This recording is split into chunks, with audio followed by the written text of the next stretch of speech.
সবাইকেই আমাদের একদিন চলে যেতে হবে, বাট এতটুকু রিকোয়েস্ট করব পুরা সবাইকে, দেশের মানুষকে তার জন্য দোয়া করবেন। এতটুকু বলতে পারি, খুবই ভালো মানুষ ছিলেন।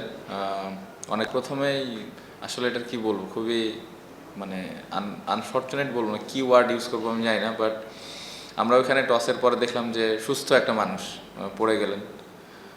তারপরে ওখানে সিপিআর দেওয়া হলো, পালসটা একবার এসেছিল, তারপরে তো অ্যাম্বুলেন্সে যাওয়া হলো। বাট আসলে সবাইকেই আমাদের একদিন চলে যেতে হবে, বাট এতটুকু রিকোয়েস্ট করব পুরা সবাইকে, দেশের মানুষকে তার জন্য দোয়া করবেন। এতটুকু বলতে পারি, খুবই ভালো মানুষ ছিলেন। অনেক লম্বা সময় কাজ করার সুযোগ হয়েছিল ওনার সাথে, প্লেয়ারদেরকে অনেক সাপোর্ট করতেন। এই তো এতটুকু রিকোয়েস্ট করব যে সবাই ওনার জন্য দোয়া করবেন, এবং কারো কাছে যদি কোনো ভুল ত্রুটি হয়ে থাকে সেক্ষেত্রে ওনাকে ক্ষমা করে দিবেন। আর ওনার ফ্যামিলির জন্য এটা অনেক কঠিন একটা ব্যাপার, বাট দূর থেকে হলেও ওনার ফ্যামিলির পাশে থাকার চেষ্টা করবেন। দেখেন, এটা তো খুবই হার্ট ব্রেকিং একটা নিউজ ছিল, সবাই শকড হয়েছে, সবাই চুপচাপ ছিল, মন খারাপ ছিল। বাট এটা তো আসলে আমাদের হাতেও নাই, এই মন খারাপটা নিয়েই সবাই ক্রিকেট খেলেছে। বাট এটা মাথায় নিয়ে আমি ক্রিকেট খেলেছি এটা আমি বলতে চাই না, কারণ প্রফেশনাল ক্রিকেট ওই জায়গাটাতে আমাদের ওই প্রফেশনালিজমটা মেনটেন করাটাও জরুরি ছিল। বাট আজকের দিনটা কঠিন ছিল, এতটুকু আমি বলতে পারি, প্রত্যেকটা ক্রিকেটারের জন্য আজকের দিনটা কঠিন ছিল। আমি তখন ব্যাটিংয়ে ছিলাম, তখনই আমি জানতে পারি। সবাই তো মানে অবাক হওয়ারই বিষয়, কারণ আমরা কেউ আশাই করিনি যে এরকম কিছু একটা হবে। বাট এগেন, এটা তো আসলে আমরা কেউ জানি না কে কখন চলে যাবেন।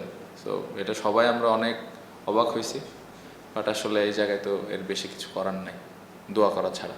আমার মনে হয় যদি পুরা ম্যাচটা দেখি, ব্যাটিংটা আমাদের খুব ভালো ব্যাটিং আমরা করতে পারিনি। উইকেটটা আজকে তুলনামূলকভাবে একটু কঠিন ছিল, বাট স্টিল আমরা মনে হয় আর একটু কিছু রান বোর্ডে করলে হয়তো ম্যাচটা ডিফারেন্ট হতে পারতো। আমি বলবো যে ব্যাটসম্যানরা সবাই চেষ্টা করেছে, সো ওই জায়গাটাতে যদি আর একটু বেটার ক্রিকেট খেলতে পারতাম, আমার মনে হয় যে তাহলে ম্যাচটা আর একটু ভালো হতে পারত। গতকালকের 100টা আলহামদুলিল্লাহ, বাট ওটা অতীত হয়ে গিয়েছে।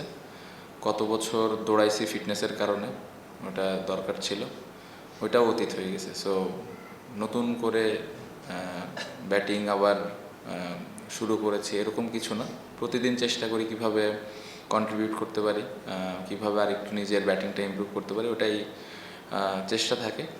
সো এখন চেষ্টা ওটাই থাকবে যে নেক্সট ম্যাচে আবার অপরচুনিটি আসলে কিভাবে আমি আবার ইম্প্যাক্ট রাখতে পারি।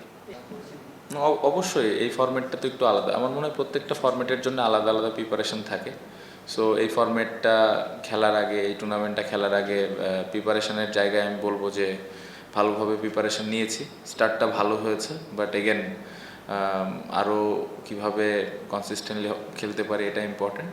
বাট আমি বলবো যে যতটুকু প্রিপারেশন নিয়েছি আমার মনে হয় যে ভালো প্রিপারেশন নিতে পেরেছি।